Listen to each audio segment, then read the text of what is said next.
Hello students, आज हम लोग 11th के जिस टॉपिक को करने वाले हैं वो है वेक्टर एडिशन।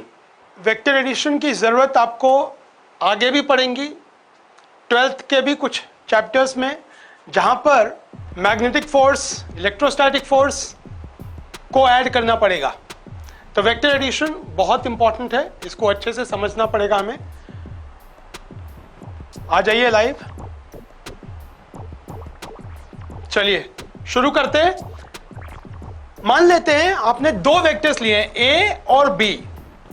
आपको यह पता है, अब तक आपने यह सीखा हुआ है कि किसी वेक्टर को कैसे डिनोट करते हैं।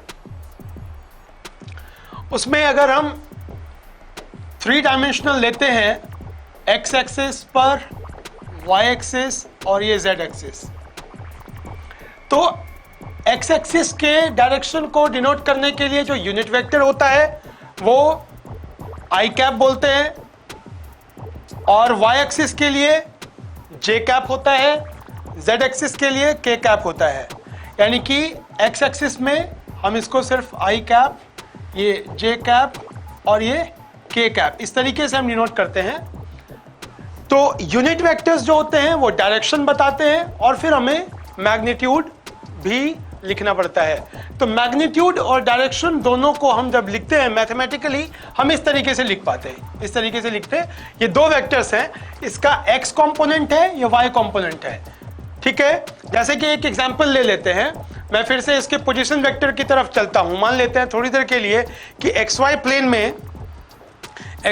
में हमने कोई एक बॉडी रखी हुई है, उसके पोजीशन वेक्टर को अगर हमें बताना हो तो किस तरह बताएंगे, देखते हैं।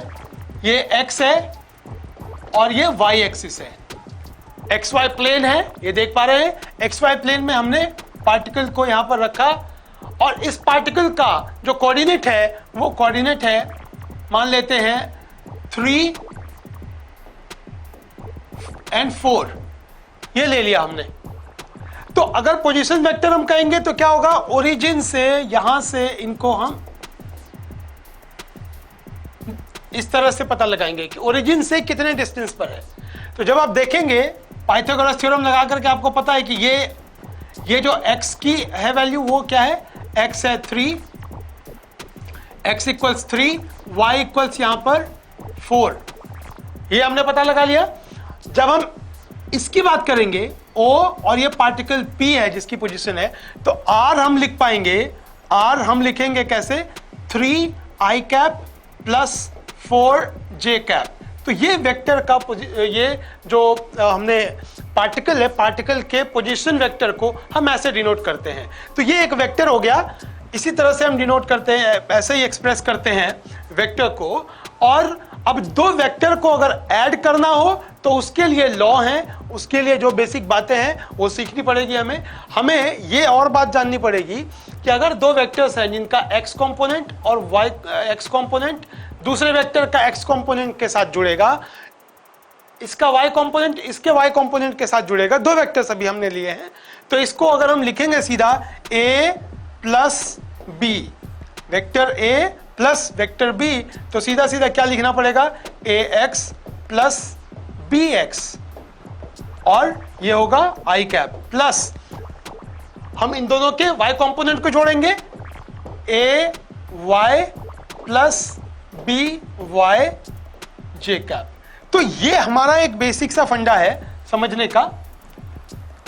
अगर दो वेक्टर्स हैं, उनके x कंपोनेंट y कंपोनेंट्स ऐसे जुड़े हुए, इस तरीके से हमें जोड़ना होता है। अब इसमें हमें जानना है लॉज क्या क्या हैं। कई सारे हैं, 2-3 लॉ हैं जिनको हमें जानना है और जिनकी जरूरत है, हमें आगे भी जरूरत पड़ेगी, तो उसको जानते हैं। और सबसे पहले हमें लॉ जो जानना है वो ट्राइंगल लॉ है, triangle law of vector addition. आपको ग्राफिकल रिप्रेजेंटेशन जो है, ग्राफिकल रिप्रेजेंटेशन वो पता ही है। ट्राइंगल लॉ पहले लेते हैं, triangle law of vector addition. इसमें क्या करना है, triangle law of vector addition में दो वेक्टर्स मान लेते हैं ये एक वेक्टर है ए और ये दूसरा वेक्टर है बी, ये इस तरह से रिप्रेजेंट किए गए हैं। ये वेक्टर्स कुछ भी हो सकते हैं, फोर्स, वेलोसिटी, एक्सेलरेशन, जो भी वेक्टर्स आपने सीखा है पहले। इन दो वेक्टर्स को ऐड करना है ट्रायंगल लॉ के हिसाब से, तो क्या करना पड़ेगा? आपको यहां तक पता होगा कि ये हेड बोलते हैं और इसको टेल बोलते हैं। तो ट्रायंगल लॉ के हिसाब से अगर दो वेक्टर्स एक ट्रायंगल के दो साइड्स के तौर पर रिप्रेजेंट किए जाएं, तो क्या होगा?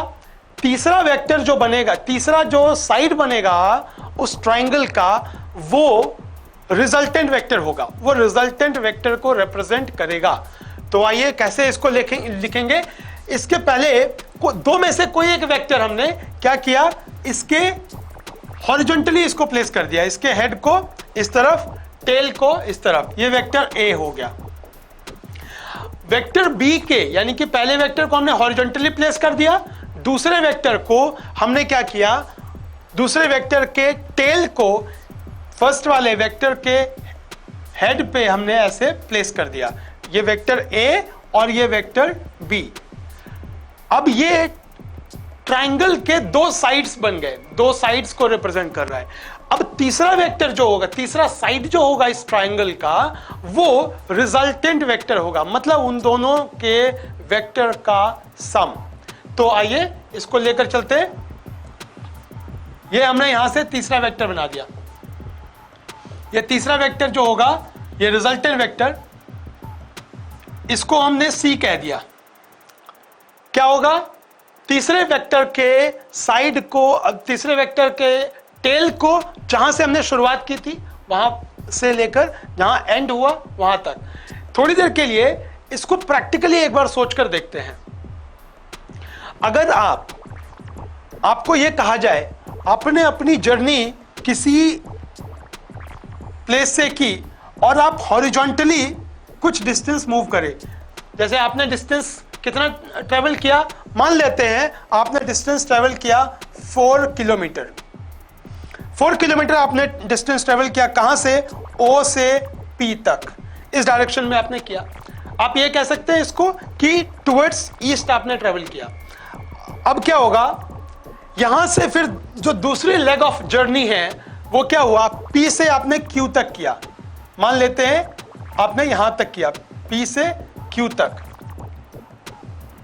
अब क्या बोला जाएगा, आपसे यह बोला जाएगा कि अब आपकी जो नई पोजीशन है, आपने जर्नी कहां से स्टार्ट की? ओ से। जर्नी आपने स्टार्ट की ओ से, नई पोजीशन जो होगी वो क्या होगी? ओ से आप पी, ओ से आप क्यू पहुंच गए। तो ये आपने एक इसको सीधा ड्रॉ कर दिया और इसको आप ले सकते हैं एक रिजल्ट। इसको जाहिर सी बात है, ये 3 किलोमीटर रखा हमने, मान लो पी से क्यू 3 किलोमीटर चले टुवर्ड्स नॉर्थ। अब रिजल्टेंट जो नेट डिस्प्लेसमेंट होगी, आपको ये पता है डिस्प्लेसमेंट एक वेक्टर है, डिस्प्लेसमेंट इज अ वेक्टर। उस डिस्प्लेसमेंट को निकालने के लिए आप क्या करेंगे, डिस्प्लेसमेंट को निकालने के लिए आप ये वाला निकालेंगे, ओ क्यू जो होगा उसका मैग्नीट्यूड आप अगर निकालेंगे तो वो आपका डिस्प्लेसमेंट होगा। तो ओ क्यू कितना होगा? ओ क्यू हमारा, आपको पता है पाइथागोरस थ्योरम लगा देते हैं सीधा। पाइथागोरस थ्योरम सीधा लगाएंगे, आप ये क्या कहेंगे, आप कहेंगे 5 किलोमीटर। आपने क्या देखा कि एक ये वेक्टर है, ये दूसरा वेक्टर है, इन दोनों वेक्टर का सम, ये फाइनल जो रिजल्टेंट है ये 5 किलोमीटर है। तो ठीक इसी तरह के कॉन्सेप्ट को, यही कॉन्सेप्ट आपका यहां पर भी इस्तेमाल हो रहा है। ट्रायंगल के दो साइड्स अगर दो वेक्टर्स को रिप्रेजेंट करते हैं तो उसी ट्रायंगल का तीसरा साइड रिजल्टेंट वेक्टर को रिप्रेजेंट करेगा, यानी कि इन दो वेक्टर्स का सम होगा, इन दो वेक्टर्स का सम होगा, इन दो वेक्टर्स का। तो अब हम देखेंगे, मान लेते हैं ये बी ले लिया हमने। अब थोड़ा मैथमेटिकल ट्रीटमेंट कर लेते हैं। मैथमेटिकली ये हम कैसे पता लगाएंगे कि इसका मैग्नीट्यूड क्या होगा। ये बहुत ज़रूरी है क्योंकि जब हम वेक्टर ऐड करते हैं तो हमें एडिशन भी देखना होता है, हमें उस एडिशन के मैग्नीट्यूड एंड डायरेक्शन दोनों को देखना पड़ेगा। जब हम ऐड कर रहे हैं तो भी, सब्ट्रैक्ट कर रहे हैं तो भी, और फिर आगे जब हम सीखेंगे मल्टीप्लिकेशन, उसके भी कई तरह के प्रकार हैं, वो हम बाद में डिस्कस करेंगे। अभी हमारा पूरा ध्यान इस बात पर है triangle law of vector addition. इसके लिए जैसा कि आप देख चुके हैं, वेक्टर फर्स्ट वेक्टर को, वेक्टर ए को हमने हॉरिजॉन्टली प्लेस किया, वेक्टर बी को हमने, वेक्टर बी के टेल को हमने इस वेक्टर ए के हेड पे प्लेस किया, और हमने क्या किया, जो तीसरा साइड है, तीसरा वेक्टर होगा जो रिजल्टेंट, वो क्या हो जाएगा, वो रिप्रेजेंट करेगा a प्लस बी। अब हमें a प्लस बी के मैग्नीट्यूड को निकालना है और डायरेक्शन को निकालना है। इसके लिए थोड़ा सा आपको क्या करना पड़ेगा, आपको वही यहां जैसे आपने पाइथागोरस थ्योरम लगाया, एक तरह से ये पाइथागोरस थ्योरम ही लगा करके आपने ये निकाला है, तो यही पाइथागोरस थ्योरम यहां पर भी लगाएंगे। लेकिन यहां पर क्या एक बात हो रही है कि ये क्या आप देख पा रहे हैं, इसमें क्या है, परपेंडिकुलर ड्रॉ करके तब हमें आगे बढ़ना पड़ेगा। पाइथागोरस थ्योरम लगाने के लिए आपको पता है कि क्या तरीका है, किस तरह के ट्राइंगल के लिए पाइथागोरस थ्योरम लगा सकते हैं। तो इसके बारे में हम अच्छे से सीखते हैं कि कैसे हम इसके मैग्नीट्यूड को पता लगाएंगे। तो एक बार फिर से मैं ड्रॉ करता हूं, और यहां पर हमें यह देखना पड़ेगा, ये बेसिक बात तो समझ आ गई कि अगर दो वेक्टर्स हैं, दो वेक्टर्स दो साइड को रिप्रेजेंट कर रहे हैं, तो किस तरीके से देखेंगे। ये लीजिए, मैंने एक बार फिर से ड्रॉ कर दिया,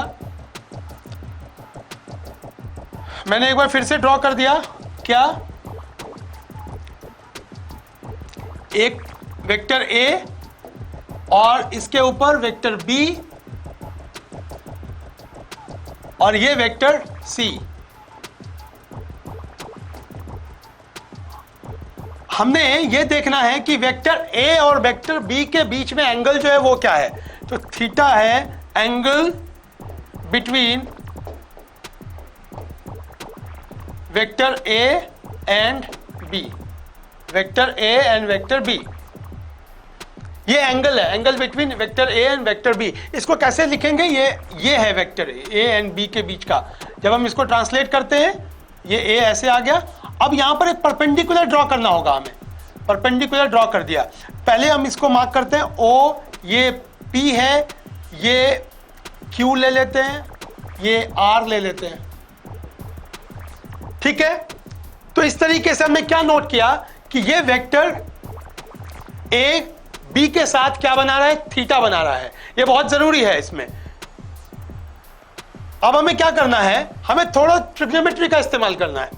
ट्रिग्नोमेट्री में हम क्या देखेंगे, यहां पर अगर इस ट्राइंगल की बात करें, triangle P Q R, triangle P Q R में साइन थीटा इक्वल्स क्या होगा, साइन थीटा ले लेते हैं Q R by P R, Q R by P R. तो क्या निकलेगा हमारा, क्यू आर जो है वो हम क्या लिख सकते हैं, क्यू आर क्या है और पी आर क्या है। पी आर हमने ले लिया बी। देखो एक चीज और समझना है, वेक्टर ए के मैग्नीट्यूड को हम ऐसे लिख सकते हैं, सिर्फ मैग्नीट्यूड की बात हो रही है, इसमें डायरेक्शन नहीं आ रहा। और वेक्टर बी को भी इसी तरह से हम इसके मैग्नीट्यूड को इस तरीके से लिख सकते हैं, सिर्फ हमने मैग्नीट्यूड लिया है, बी के डायरेक्शन को नहीं लिया है। तो यहां पर क्यू, यहां पर अगर हम देखेंगे पी आर क्या है, पी आर है बी, पी आर है बी। तो क्यू आर निकालना है हमें, ये क्यू आर निकालना है। क्यू आर निकालने के लिए क्या करेंगे, यहां पर क्यू आर निकालने के लिए बी साइन थीटा हो जाएगा, बी साइन थीटा, ठीक है। फिर इसी तरह से पी क्यू की बात करेंगे, पी क्यू, इसके लिए क्या करना पड़ेगा, कॉस थीटा। इसी ट्राइंगल के अंदर कॉस थीटा इक्वल्स क्या होगा, P Q by P R. आपको पता है बेस अपॉन हाइपोटेन्यूज, वही मैंने किया है। तो पी आर निकालना है, पी क्यू निकालना है, आपको क्या निकालना है, पी क्यू निकालना है। पी क्यू के लिए क्या होगा, पी आर हमारा बी है, तो बी कॉस थीटा, ये हमें जानना जरूरी है। ये देख लिया हमने। अब हम क्या करेंगे कि ओ आर जो है ये रिजल्टेंट है हमारा। तो इस ट्राइंगल के अंदर क्या करेंगे, इस ट्राइंगल के अंदर हमें निकालना है ओ आर की वैल्यू। तो ये हमें पता है, ये बी साइन थीटा हो गया, ये b साइन थीटा हो गया, ये हमें b कॉस थीटा मिल गया, और ये पूरा का पूरा OQ जो बन रहा है, OQ क्या बन रहा है, इसको लिखना जरूरी है। OQ क्या है, a plus b cos theta, ठीक है। और QR क्या है, QR हमने निकाला b साइन थीटा, ये जरूरी है हमें जानना। ये देख लिया। अब हम क्या करेंगे, पाइथागोरस थ्योरम लगाएंगे, क्योंकि इस ट्रायंगल के अंदर देखेंगे तो OR जो बनेगा, यानी कि इसका जो रिजल्टेंट वेक्टर है, रिजल्टेंट वेक्टर का मैग्नीट्यूड OR बनेगा। ये OR जो हम निकालेंगे वो OR क्या होगा, square root of OQ square plus QR square. तो पहले इसको आप नोट कर लीजिए, ये जरूरी है। इसके बाद फिर आगे बढ़ते हैं। OR इक्वल्स क्या निकलेगा, OR इक्वल्स निकलेगा OQ square plus OQ square, यहां पर हम लिखेंगे OR का square equals OQ square plus OQ square plus QR square, QR square. देखिए, जो रिजल्टेंट हम निकाल रहे हैं, जो रिजल्टेंट की मैग्नीट्यूड हमें निकालनी है, उसका जो मेन कॉन्सेप्ट है वो यही आपको समझना है।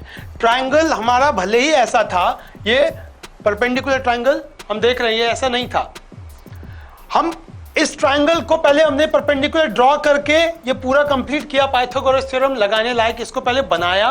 अब पाइथागोरस थ्योरम के साथ हमने ये जब लिखा, हम इसकी मैग्नीट्यूड बड़े आराम से निकाल सकते हैं, ठीक है। तो क्या करना है, OR हमें निकालना है और OQ और QR हमें दिया हुआ है, इसी को सब्स्टिट्यूट करना है हमें, और ये रिजल्टेंट हमारा निकल जाएगा। तो क्या करेंगे, एक बार फिर से देख लेते हैं। OR equals square root of OQ square plus QR square, ठीक है। अब इनको यहां पर सब्स्टिट्यूट कर दें तो क्या निकलेगा, क्या निकलेगा, A plus B cos theta इसका square plus B sine theta का whole square, B sine theta इसका होल स्क्वायर, ठीक है। ये जब हम निकालेंगे तो क्या होगा, ये गौर कर लेते, करना जरूरी है। एक बार कैलकुलेशन आपको साथ के साथ करनी पड़ेगी, तब इजी हो जाएगा आपके लिए, क्योंकि कैलकुलेशन जब तक आप साथ में खुद करेंगे नहीं, सिर्फ देखकर बात नहीं बनेगी। तो साथ के साथ आप करते जाइए और देखिए कैसे होता जाएगा। क्या होगा, OR फिर से हम ले लेते हैं, ये पूरा लंबा सा क्या बनेगा, A square plus B square cos square theta plus 2AB cos theta, ये बन गया, plus B square sine square theta, ये बन रहा है। इसको मैंने ऐसे लिखा और इसको A प्लस बी का जो होल स्क्वायर होता है वैसे वाले फॉर्मूले को इस्तेमाल करके हमने ये लिखा। अब क्या निकल कर आएगा, A स्क्वायर को एज इट इज रखा, B स्क्वायर कॉमन लेकर आपने देखा cos square theta plus sine square theta, और इसके बाद 2AB कॉस थीटा, ये बनकर आ गया आपके पास। तो फाइनल रिजल्ट जो निकल कर आएगा वो क्या निकल कर आ गया, फाइनल रिजल्ट क्या आया, A square plus B square. अब आपको ये पता है B स्क्वायर हमने कॉमन लिया था, cos square theta plus sine square theta, cos square theta plus sine square theta क्या होता है, 1 होता है। तो ये काम करते हैं, क्या लिखा, A square plus B square plus ये पूरा B स्क्वायर इंटू 1, तो सिर्फ B स्क्वायर बना, और ये फाइनल पूरा लिख लेते हैं हम, 2AB कॉस थीटा इसका स्क्वायर रूट, ये हमारा रिजल्ट है, ठीक है। तो आपने इस तरह से क्या नोट किया कि OR जो बन रहा है, ये OR क्या बना, A square plus B square plus 2AB cos theta का स्क्वायर रूट, ये हमारा मैग्नीट्यूड है। अब हमें डायरेक्शन भी पता लगाना पड़ेगा। तो डायरेक्शन पता लगाने के लिए हम क्या करेंगे, ये बड़ा वाला जो ट्रायंगल है, इस ट्रायंगल को हम देखेंगे, और इसको सबसे पहले मैं क्या करता हूं, एक बार फाइनल रिजल्ट जो हमारा आया है उस रिजल्ट को मैं लिख देता हूं आपके सामने। और जब हम A प्लस B कह रहे हैं, यहां पर हमने क्या किया हुआ था, पहले देखा था आपने C equals A plus B हो रहा है, यानी कि C equals A plus B, और इसके मैग्नीट्यूड को जब हमें लिखना है, यानी कि सिर्फ मैग्नीट्यूड की बात कर रहे हैं, तो A प्लस बी का मैग्नीट्यूड क्या बन रहा है, OR। जो हमने निकाला क्या है, हमने निकाला है a square plus B square plus 2ab cos theta का स्क्वायर रूट, इसको हमें यहाँ पर पुट कर देना है, तो वो हमारा फाइनल रिजल्ट बनेगा। या हो सकता है हम इसको सीधा सीधा क्या लिखें, इस तरीके से लिखें, a प्लस बी का जो मैग्नीट्यूड होगा वो क्या निकल कर आ रहा है, a प्लस बी का मैग्नीट्यूड होगा हमारा a square plus B square plus 2ab cos theta, ये रिजल्ट हमारा है। अब हमें डायरेक्शन पता लगाना है, ये मैग्नीट्यूड हो गई, a प्लस बी के मैग्नीट्यूड को हमने पता लगा लिया। अब डायरेक्शन को पता लगाते हैं। डायरेक्शन को पता लगाने के लिए क्या करना पड़ेगा, डायरेक्शन को पता लगाने के लिए हमें इस बड़े वाले ट्राइंगल में क्या देखना है, बड़े वाले ट्राइंगल में यह देखना है कि जो रिजल्टेंट वेक्टर है उसने a के साथ क्या, रिजल्टेंट वेक्टर है उसने a के साथ क्या एंगल बनाया है, यानी कि ये रिजल्टेंट वेक्टर जो c है, रिजल्टेंट वेक्टर c, इसने a के साथ क्या एंगल बनाया, तो इस एंगल को हम अल्फा कह देते हैं। तो tan अल्फा पहले लिख लेते हैं, कौन से ट्राइंगल में, in triangle ORQ, triangle ORQ क्या निकल कर आ रहा है, tan alpha equals QR by OQ, तो क्या निकल कर आएगा, B sine theta upon A plus B cos theta, क्या निकलेगा, tan alpha equals B sine theta upon A plus B cos theta. तो जहां तक आप ये समझ चुके हैं अब कि वेक्टर के अंदर सिर्फ मैग्नीट्यूड फाइंड करने का कोई फायदा नहीं है, मैग्नीट्यूड के साथ साथ डायरेक्शन भी पता लगाना है। तो यहां पर हमने मैग्नीट्यूड पता लगा लिया, दो वेक्टर्स को ऐड करने के बाद जो मैग्नीट्यूड निकलेगा वो पता लगाया और उसका डायरेक्शन भी पता लगाया। यहां पर ये बहुत जरूरी है समझना कि वेक्टर एडिशन में 3 + 4 जरूरी नहीं है कि 7 ही हो हमेशा।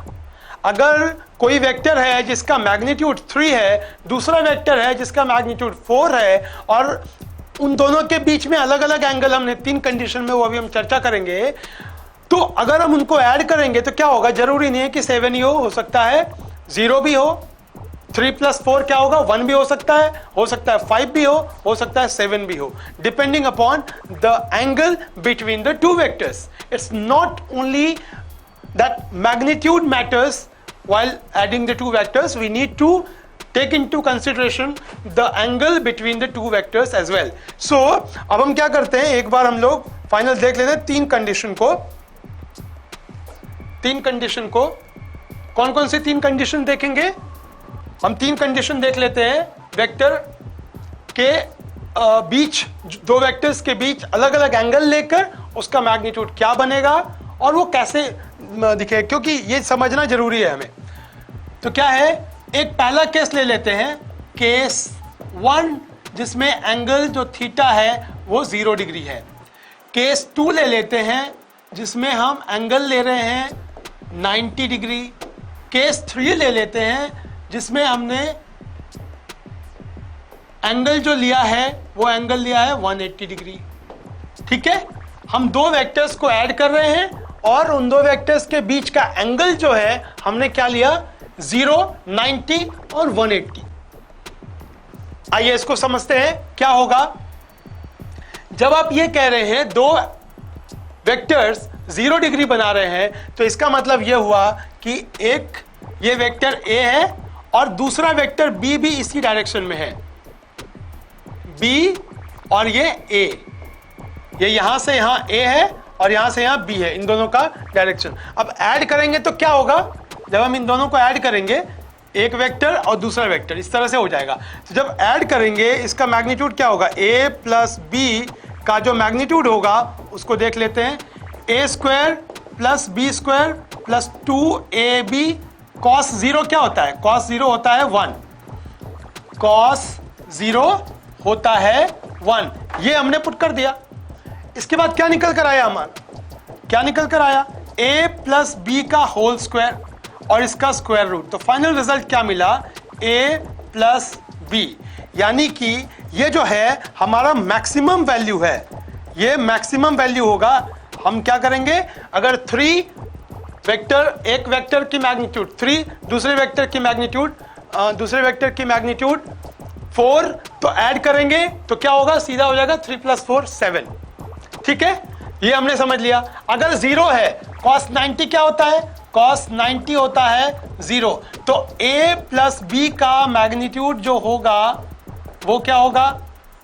a square plus B square plus 0 हो जाएगा। तो इसका फाइनल रिजल्ट हमारा ये बनेगा, a square plus B square. Normal जो पाइथागोरस थ्योरम होता है उसके हिसाब से ये बन गया। अब तीसरा केस जो है, इसमें अगर हम देखते हैं, एक वेक्टर a इधर है, दूसरा वेक्टर b इधर है, तो इस कंडीशन में क्या होगा? यहां पर जो हमने किया, यहां पर क्या था? वेक्टर a और ये वेक्टर b, ये वेक्टर a और ये वेक्टर b, ये रिजल्ट हमारा निकाला था। ये 90 डिग्री है a एंड b के बीच में। इस कंडीशन में थीटा 180 है, तो यहां पर क्या बनेगा? यहां पर आप जब देखेंगे cos 180 डिग्री क्या होता है? cos 180 डिग्री होता है -1। क्या निकल कर आएगा? a प्लस बी का मॉड जो होगा ये a square plus B square plus 2ab into -1, इसका स्क्वायर रूट। तो इसका मतलब क्या होगा?